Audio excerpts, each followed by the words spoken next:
नमस्कार. आपल्या अण्णा या यूट्यूब चॅनलवर आपण सर्वांचं स्वागत. आपल्या अण्णा हे यूट्यूब चॅनल आपण सबस्क्राईब करा, लाईक करा आणि कमेंट्स पण नोंदवा. 40 उस्मानाबाद म्हणजे धाराशिव लोकसभा मतदारसंघातील परंडा,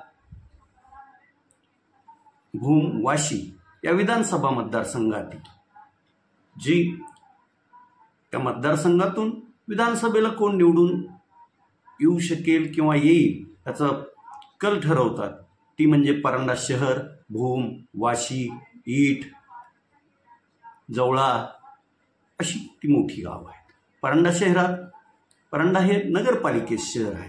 या परंडा शहरात जवळपास 16 बूथ आहेत आणि या इथं 2024च्या लोकसभा निवडणुकीत ओमराजे निंबाळकर यांना 6,202 मतं मिळाली.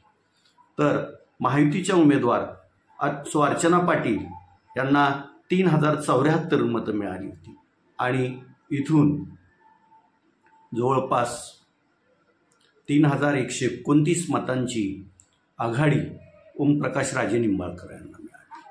त्यानंतर ईटमध्ये 5 मतदान केंद्र आहे. त्या 5ही मतदान केंद्रावर ओमप्रकाश राजे यांनाच मताधिक्य मिळालं. ईट गावातून ओमप्रकाश राजे निंबाळकर यांना 1,569 तर अर्चना पाटील यांना 775 मतं मिळाली होती आणि येथून 794 मताचं मताधिक्य ओमप्रकाश राजे निंबाळकर यांना मिळालं. त्यानंतर वाशी इथे नगरपंचायत असून या नगरपंचायतवर शिवसेना एकनाथ शिंदे गटाचं पूर्वी वर्चस्व होतं. आता तिथं भाजपचे वर्चस्व दिसून येत आहे. म्हणजे इथे जवळपास 13 मतदान केंद्र आहे आणि या 13 मतदान केंद्रावर मिळून ओमप्रकाश राजे निंबाळकर यांना 4,956 एवढी मतं मिळाली. तर अर्चना पाटील यांना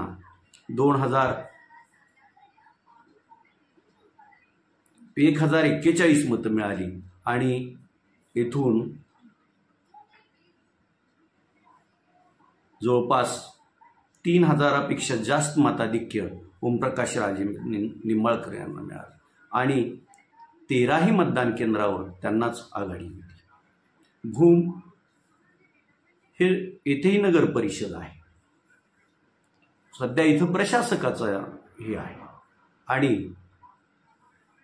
पूर्वी इथं शिवसेना एकनाथ शिंदे गटाची सत्ता होती.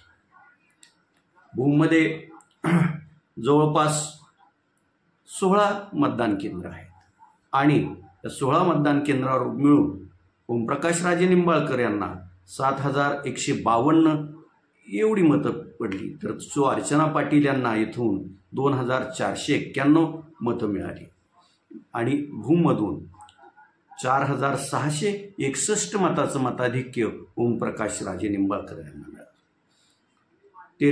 तेरखेडा हेही राजकीय दृष्ट्या फार संवेदनशील असं हे गाव आहे. येथे 6 मतदान केंद्र. या 6 मतदान केंद्रावर मिळून ओमप्रकाश राजे निंबाळकर यांना 2,330 मते मिळाली.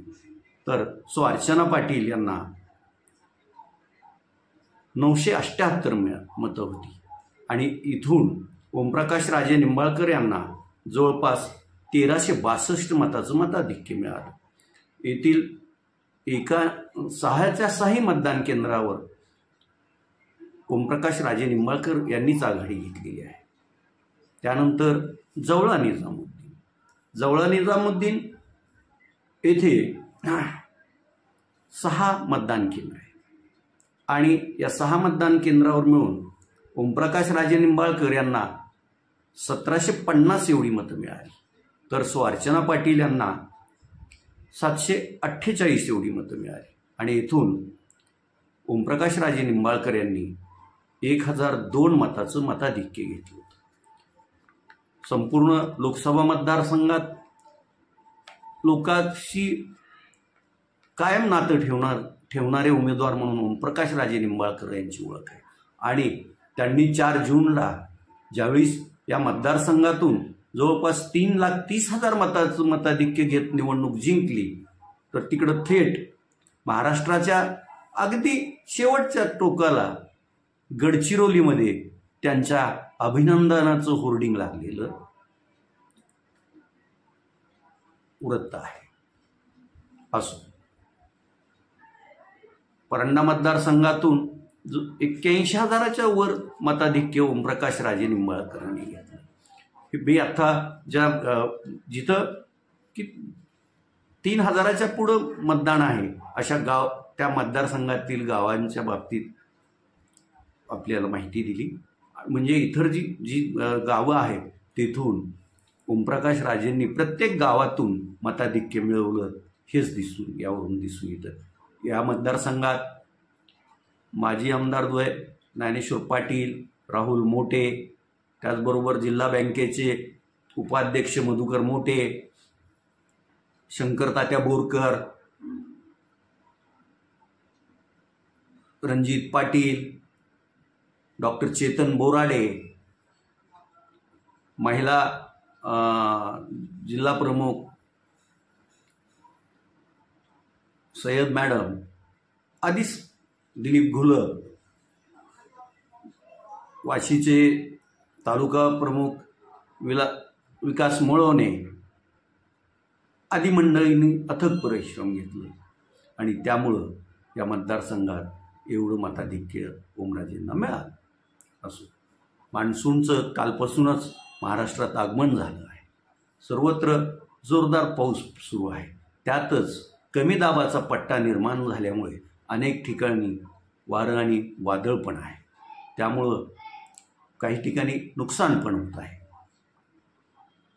पाऊस तर चांगला पडेल हेच आता सर्वांना समजून चुकलं आहे, परंतु या पावसानं अति नुकसान करू नये एवढीच सर्वांची माफक अपेक्षा आहे. तुर्तास एवढंच. धन्यवाद.